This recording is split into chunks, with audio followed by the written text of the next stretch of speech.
How many times have you told yourself, I'm not good enough, I'm not qualified enough, who am I to teach or lead someone else? Sooner or later, someone may find out that I'm a fraud. If you've ever felt this way or are currently feeling this way, know that you are not alone. This is a very common phenomenon called the imposter phenomenon or imposter syndrome. I'll let you in on a little secret. You can't completely overcome it, but I'll give you 12 strategies on how to successfully combat it so you can be confident and ace that task that's ahead of you. We'll use our mind, our mouth, our heart, and our hands to combat this. Stick around till the end because I'll also share an important perspective to consider if you're feeling the imposter syndrome. For the mind, number 1, celebrate your accomplishments so far. Take a moment to think about the major accomplishments that you've achieved in your career so far, especially the ones that you achieved against all odds. Your resume can be a great reference for your wins and accomplishments. If you don't have one yet, keep a record of your wins and any positive feedback that you received going forward. One exercise that you can do with your team every 6 months to a year is a thank you notes exercise. I'll link it in the description below. Speaking of, I have a bag here conveniently that has the thank you cards that I've received in the past. So anytime I need a confidence boost, I can just reach in, get a card, read it, and brighten my day. Number 2, approach it with a learner's or a growth mindset. Here I acknowledge that I don't know everything and I'll learn in the process. For example, when I first started cooking Indian food, I was overwhelmed. I was worried about failing. So I started learning. I realized that I can always fix the problem if something goes wrong. I may have missed a particular masala or some of the proportions may be off, and that's okay. I'll try to fix it, and if not, I'll eat it the way it is and just learn from the process and do it better the next time around. After almost 8 years of practice, I feel I've become a pretty good chef. In fact, I even considered starting an Indian cooking channel. Number 3, consider the spotlight effect. Basically, you feel that there's a spotlight on you and everybody is noticing what you're saying and doing. But in fact, everybody's focused on themselves. How many times have you given a presentation where you thought, I bombed it? But in fact, others didn't even notice the little mistakes that you made. Remind yourself that most people are thinking about themselves. Number 4, practice mindfulness. Don't worry about what happened in the past. Don't worry about what's going to happen in the future. Just try to be present in the current moment. Take a few deep breaths. That can help calm down the nervous system. You could also do journaling or meditation. I've talked about it in a couple other videos, so I won't go too deep here. Number 5, put yourself in a close friend's shoes.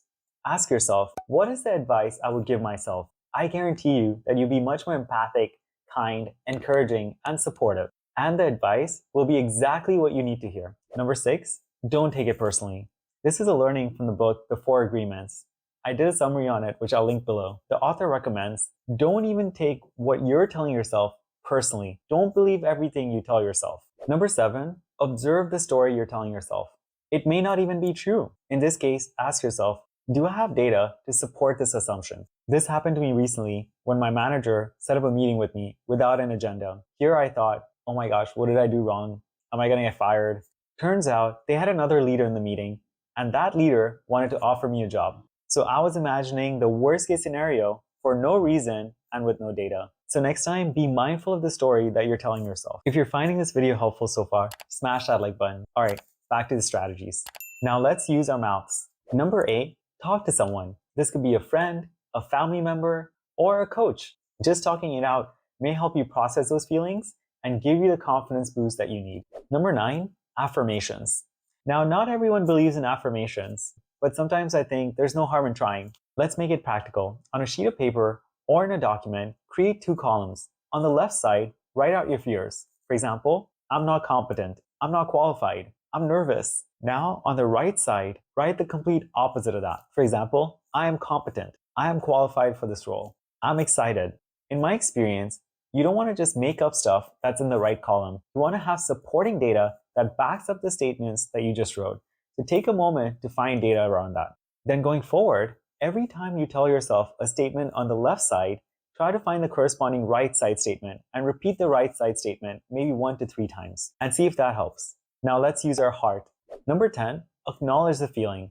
It's okay to feel what you're feeling. Like I mentioned, this is a very common phenomenon in most people. There's a statistic, and of course these keep changing over time, is that 70% of adults experience this feeling. Number 11, focus on the service instead of yourself.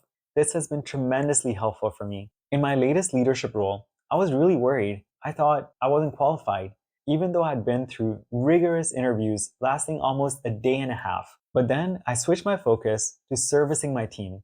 How could I be there for them? Instead of thinking about me, I started thinking about them. I thought about the problems that they were having and how I can better support and lead the team to accomplish the goals that we had set for ourselves. Also, how can I, as a leader, create a safe environment so others don't feel imposter syndrome as much? I'll have a video soon on how to create a psychologically safe environment, which I'll link above and in the description below.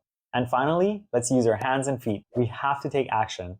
I follow a channel called Think Media, where they talk about punch fear in the face and just hit record. I'm going to switch that a little bit. Punch fear in the face and take action. We want to act in spite of fear.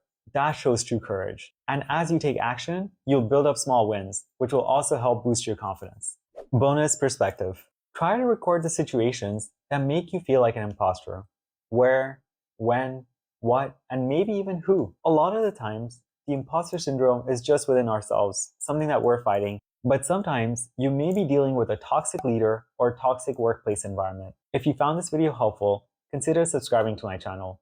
You'll get more helpful tips and tricks every week, and it'll help the channel out. So next time you feel the imposter syndrome, you have 12 strategies to combat it among your mind, your mouth, your heart, and your hands. I'm Neeraj Mathrani. I wish you the best.